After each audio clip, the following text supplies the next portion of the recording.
اما بعد فاعوذ باللہ من الشیطان الرجیم بسم اللہ الرحمن الرحیم قال اللہ تبارک و تعالی فی القرآن المجید والفرقان الحمید اذا جاء نصر اللہ والفتح صدق اللہ العظیم۔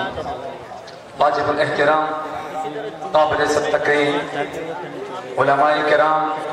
اور میرے ہم مشن ہم سفر ساتھیوں، آج میں اور آپ یہاں امام اہل سنت حجت الاسلام والمسلمین حضرت علامہ علی شیر حیدری شہید رحمت اللہ علیہ سے اظہار محبت و عقیدت کرتے ہوئے ان کو خراج تحسین پیش کرنے کے لیے آئے ہیں۔ اللہ تبارک و تعالی ہم سب کا یہاں پر آنا اپنی بارگاہ میں قبول فرمائے اور ہمیں اس مشن اور اس کاز پر رہنے کی توفیق عطا فرمائے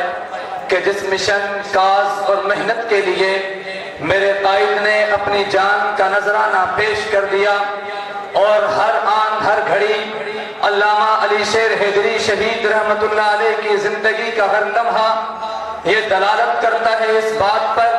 کہ حیدری شہید رحمت اللہ علیہ عظمت صحابہ کرام کے لیے ہر میدان کے اندر پرامن جد و جہد کے قائل تھے۔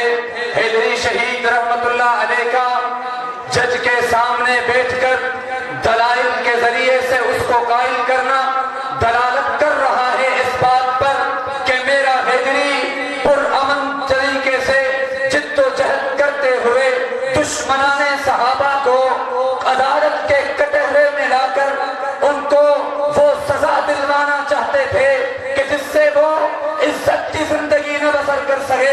میرا حیدری شہید رحمت اللہ علیہ بار بار یہ چیلنج کرنا، حیدری شہید کا بار بار حکومتوں کو یہ کہنا کہ مجھے ان کے سامنے بٹھاؤ، یہ دلالت کر رہا ہے اس بات پر کہ میرے حیدری اس جد و جہد کے قائل تھے جو جد و جہد کا آغاز امام سنی انقلاب حضرت علامہ حق نواز جنگوی شہید رحمت اللہ علیہ نے جنگ کی سرزمین سے کیا تھا،